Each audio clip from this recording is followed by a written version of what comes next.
Part 2 of discussing data structures that you need to know for your software engineering interview. Next up, we're talking about hash maps. Hash maps are one of the most common data structures to be using in software engineering interviews. A hash map has entries which are key value pairs, where the key is a hash to a particular value. For example, let's say you have a bunch of players and you want to keep track of their scores. You could have a hash map where the key is the name of the player and the value is the score that they tally up.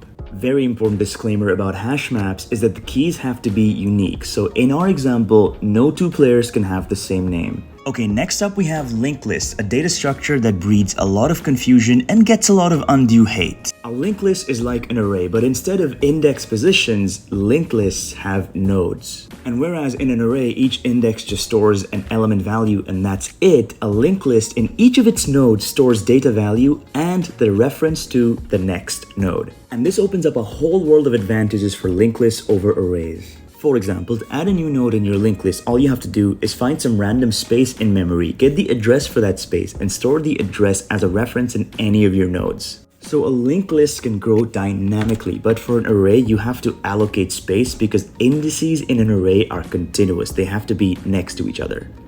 Follow for more in the next video.